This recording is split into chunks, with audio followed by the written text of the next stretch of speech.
You ever feel hopeless? Like you just want to give up? Like problems are just closing you into a corner? Like your back's up against the wall? Like you're never going to be able to get out of debt? You're never going to get that job that you've been hoping for? Your relationship's failing? Your kids are out of control? Everything that you could think of seems to be going wrong. You talk to people that you think are your friends, but rather than giving you words of encouragement, they say things that make you feel even worse. You just want to scream, you want to yell, you become angry. And then you find yourself taking your problems and frustrations out on the people around you, the very people whom you love. Funny thing is that often when we're upset, we speak more negatively to the people that we love than to the people that we don't even know. Frustrations can make us act out of character, make us behave like someone we normally wouldn't even want to engage with. But rather than isolating yourself, sitting at home festering, allowing your problems to just fester and just hold you down, go out and do something that makes you feel revitalized. Go to the gym and work out. Go walking through the park, observing nature. Ride a bike. Do something that gets the heart pumping, your adrenaline flowing. Something that will make you feel more high vibrational so that you can think clearly, because low vibrations, they don't allow you to think clearly. All they do is cloud your judgment, cloud your thinking, and having you feel like there's no hope. There's nowhere left to go. There's nothing you can do. Everything's falling apart, that you'll never get out of it. But at the end of the day, if you just start to realize that you are the captain of this ship, that you are the one who controls your own fate, your own destiny, it's right there in your hands. If you realize that very often it's your own thinking that is holding you back, when you start to realize that no matter how bad things may seem, there's always another day to rise again. You should never give up. I read a story years ago about a man who was 94 years old, and he went back to college and he got a bachelor's degree. And I thought, wow, that's really crazy, because a lot of things that I hadn't done in the past, I felt like at this point, it's too late. I've gotten older. I'm middle-aged. That ship has already sailed. That's what I was thinking. But then, when I saw that a 94-year-old man went back to college, he didn't give up. He didn't let his dream die. No matter how late in the game he got called in to play, he rose to the occasion. And so I started setting new goals for myself. I started making strategies.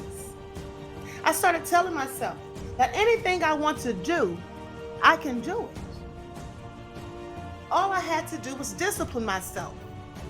I can overcome any obstacles put before me.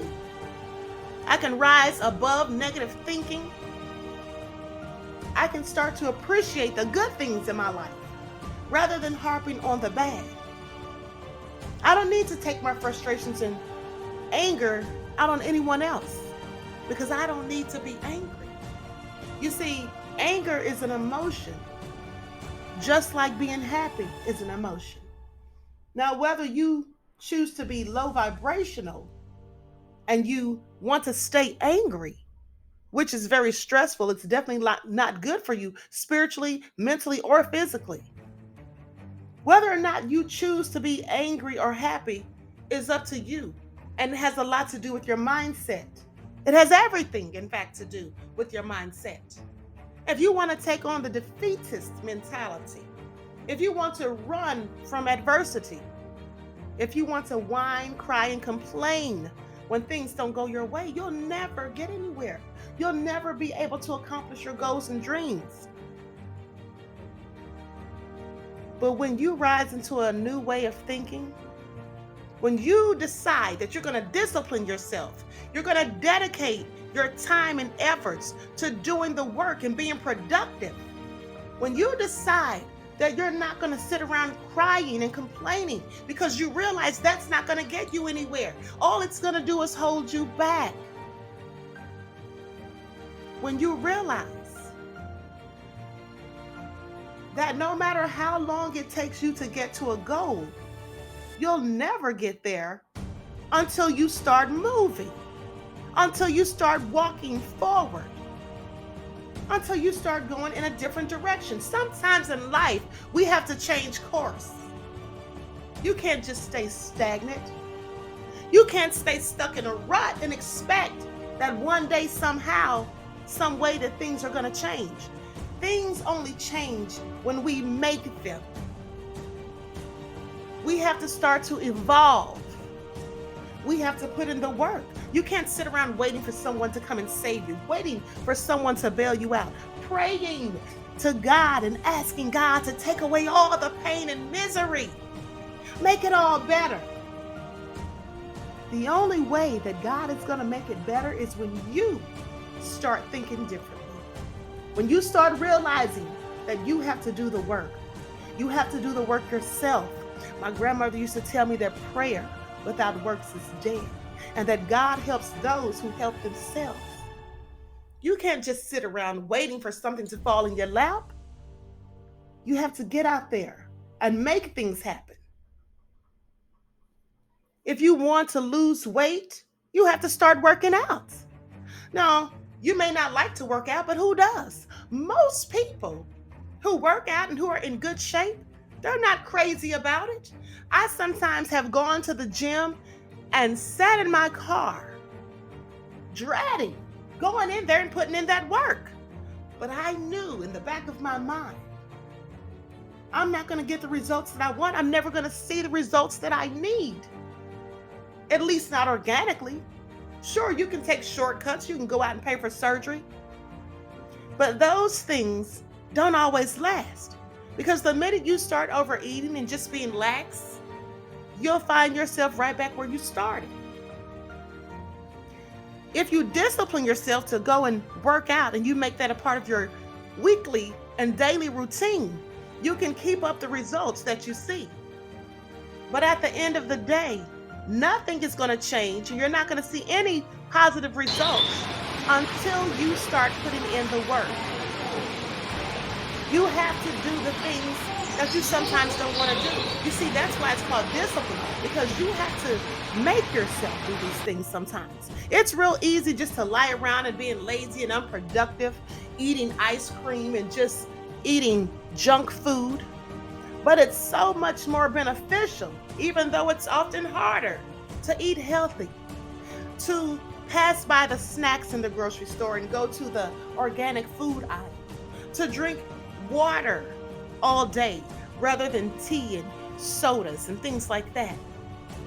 But if you do the things that you're supposed to do, if you can discipline yourself, you'll see the results. And if you stop listening to the naysayers, the people who love to see you down and out, the people who want to see you lose in the game of life, and you start listening to the inner voice inside of you that's saying you can do it. Keep going, keep pushing.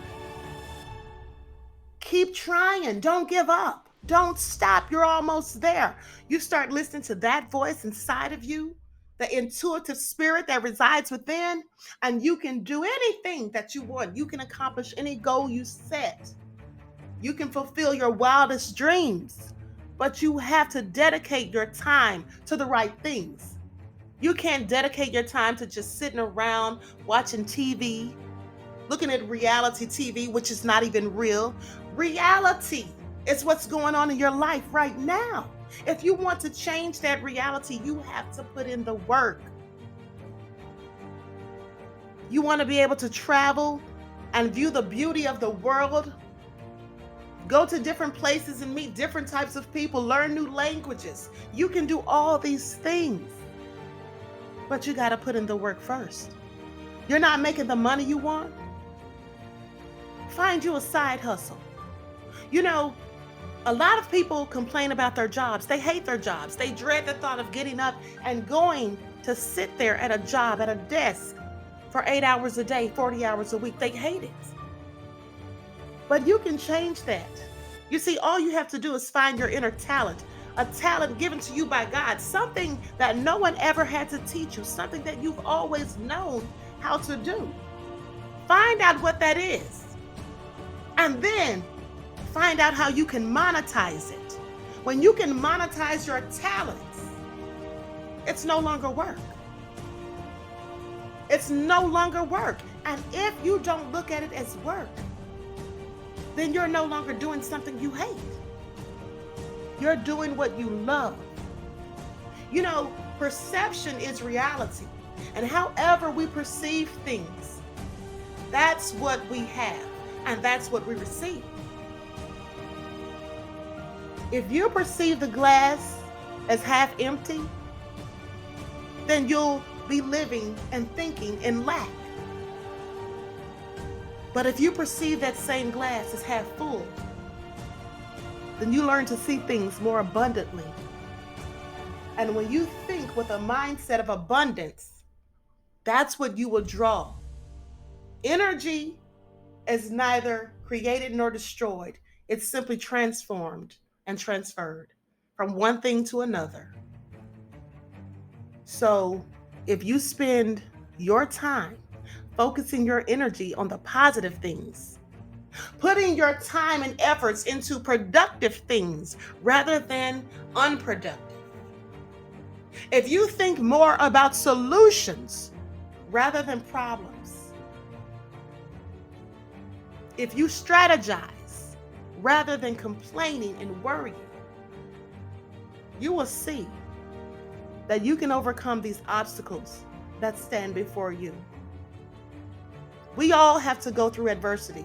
We all have problems and pains and heartaches. We all have things that hurt us. But you can change all of that. Frederick Douglass once said, "Without struggle, there is no progress." You see, if you didn't know how it felt to go through the storms of life when they're raging, then you would not be able to appreciate the sunny days. If you did not know how it felt to have a broken heart, then you would not understand how beautiful and wonderful it is to be loved unconditionally. Most people don't love unconditionally. They love us with conditions. Under the condition that you do this or that. But before you give love to anyone else, you have to first give it to yourself. And the way you show love to yourself is by doing the work. Make your dreams come true. Set your goals today and make sure that you strategize to reach them. I love you to life.